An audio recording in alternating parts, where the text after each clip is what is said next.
বন্ধুরা good morning. আমি তোমাদের বন্ধু চন্দ্রেম এসে গেছে একটা নতুন দিন নিয়ে, নতুন ব্লগ নিয়ে, নতুন ভিডিও নিয়ে। বাজে এখন 5:30 মতন, জেগে গেছি গত 2 ঘন্টা মতন। তো কথা যেটা হচ্ছে সেটা হচ্ছে হঠাৎ করে আমি তো ঘুমের ওষুধ খেয়ে ঘুমাই, ঠিক আছে। তো আজকে কোনোভাবে 3:30টার সময় খিদে পেয়ে গেছিলো আর ঘুমটা গেছে ভেঙে, ঠিক আছে। খুব চাপের ইস্যু ঘুমের ওষুধ খেয়ে ঘুম না হওয়াটা। এবার খিদে পেয়েছে, আমি একটা সন্দেশ খাওয়ার চেষ্টা করলাম, কিন্তু আমার গাটা পুরো গুলিয়ে উঠলো।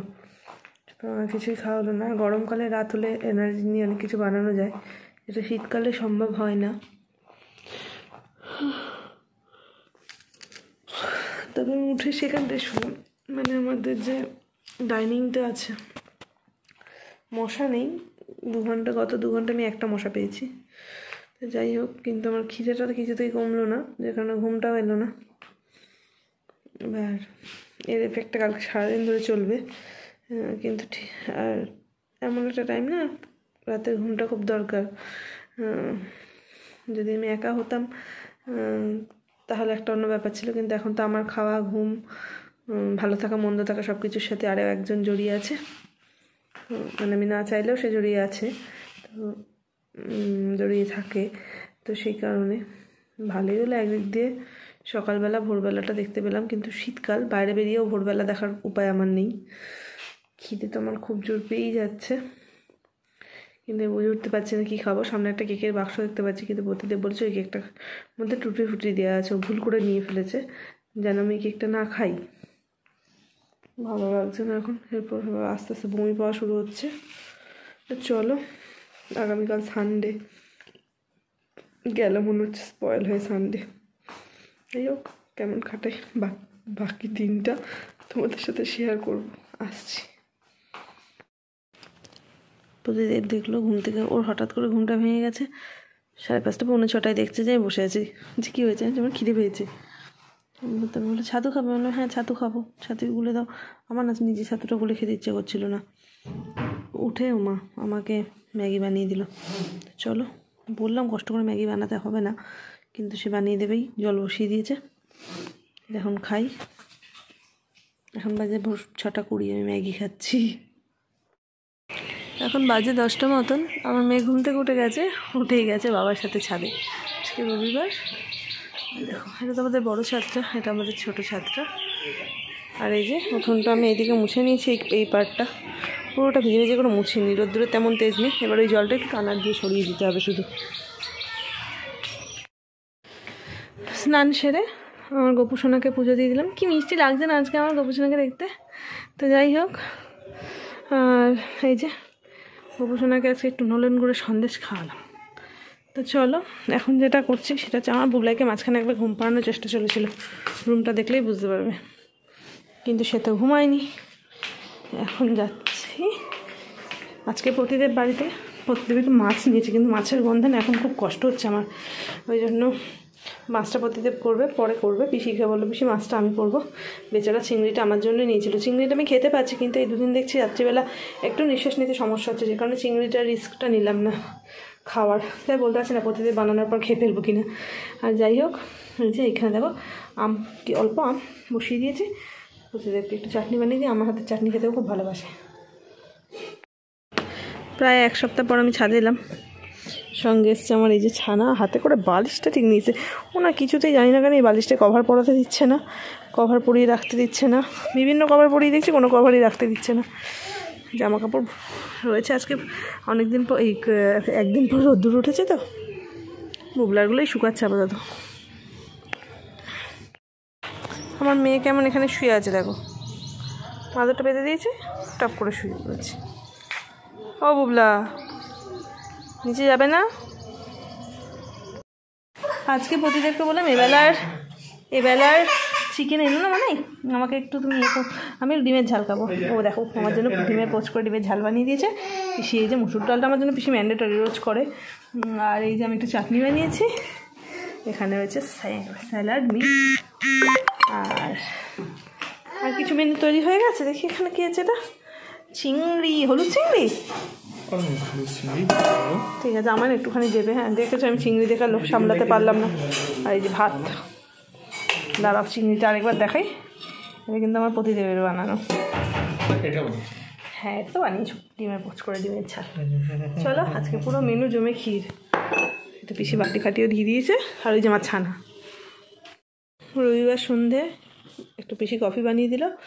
সন্ধ্যেটা গুলিয়ে গেল, আমার প্রতিদেবের শরীরটা খারাপ হয়, জ্বর জ্বর লাগছে, শরীরটা খারাপ লাগছে। এই যে আমার ছানা বাবার সাথে বই নিয়ে একটু বসেছে না তাতে তো বুবলাই। এই আমরা যখন শু ক্যাবিনেট বানাই ভেবেছিলাম এমন ক্যাবিনেট বানাবো যার উপর বসে প্রতিদেব অফিস যাওয়ার সময় শুটা পড়তে পারবে। প্রতিদেবের তো আর পড়া হয় না, আমার বুবলাই রোজ ক্যাবিনেটের উপর বসিয়ে ওর বাবা ওকে শু পড়ায়।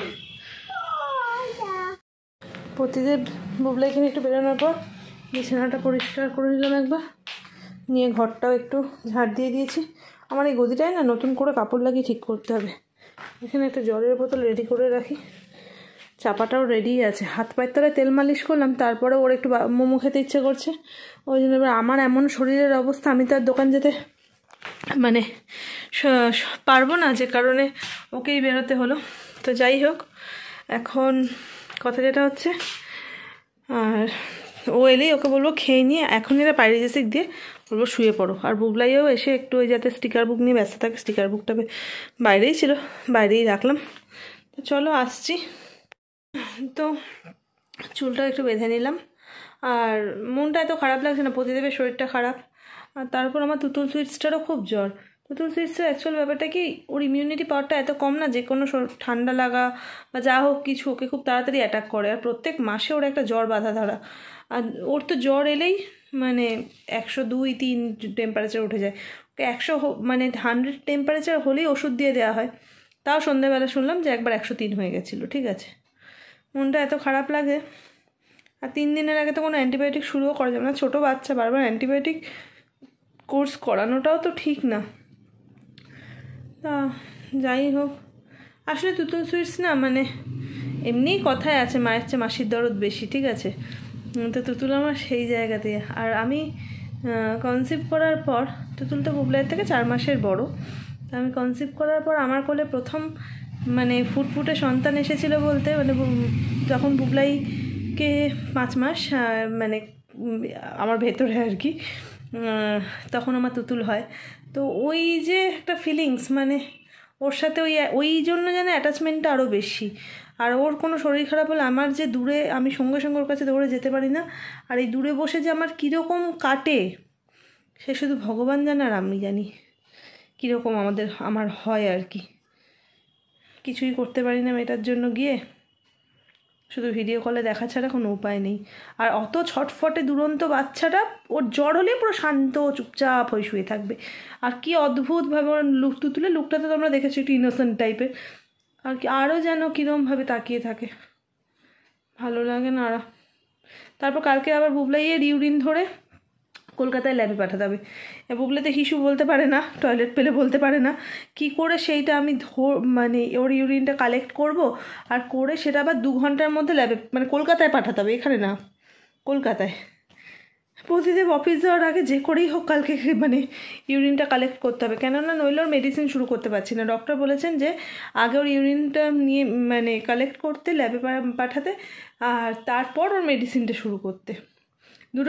একটা মেডিসিন একদিনই ছিল, আরেকটা মেডিসিন শুরু হয়েছে, আর একটা মেডিসিন রয়েছে, ওটা ইউরিন কালেক্ট করার পর দিতে পারবো। এই দেখো আমার প্রতিদেব নিয়ে এসে গেছে। তোমার মুখে রেখে এখন ভালো লাগবে জানো, পুরো ধোঁয়া ওঠা স্টিম মোমো 1 প্লেট আর 1 প্লেট প্যান ফ্রাইড। চলো, দোকানটা একটু দূরে, কিন্তু যে রেস্টুরেন্টে আমরা একদিন গেছিলাম ক্যাফেটায়, সেই ক্যাফেটার থেকেই এনেছে, কিন্তু টেস্টটা খুব ভালো করে। 9:30টার সময় প্যারাসিটামল দিচ্ছি, ডিনার করবে না বলছে। এই যে গরম জল বসিয়েছি, এই যে ওষুধ নিয়ে ওকে একবার ভেপার নিয়ে যাবো। ডিনার বানানো ছিল, ঢেঁড়স ভাজা, এখানে ফুলকপির তরকারি, স্যালাড, এর মধ্যে রুটি। কিন্তু আজকে মোমোটা তো লেটে খেয়েছি না, আমারও পেটটা পুরো ভার ভার লাগছে। যাই হোক চলো, জলটা গরম হোক, প্রতিদিন ভেপারটা নিই। এখন 11:15 বাজে, 11:30-12টাতেও খিদে পেতে পারে। আজকে রাত্রে প্রতিদেব যে দুধটা খাবে তাতে একটু মধু অ্যাড করবো, তার কারণ তো প্রচুর ঠান্ডা লেগেছে, চা বাইরে পড়ে গেল ভিডিও করতে গিয়ে। যাই হোক চলো, বেশি না একটুখানি দিলাম। শুতে এসে গেছি আমি, অনেক কষ্টে একটা রুটি খেয়েছি, ঠিক আছে। এই যে প্রতিদেব বলছে তো অনেকটা ঠিক আছে, এখন বুঝতে পারছি না ভেপার নেওয়ার পর প্যারালাইসিস খাওয়ার পর বলছে অনেকটা ঠিক আছে। বুঝতে পারছি না সেটা সত্যি না বলছে নাকি আমাকে টেনশন দেবে না বলে বলছে। হ্যাঁ গো, তুমি সত্যি সত্যি ঠিকঠাক আছে তো? বলছে ঠিক আছে। আর আমার তুতুল সেট ছিল 8:30টার সময় ওষুধ দিয়েছে, তারপর আর জ্বর আসেনি।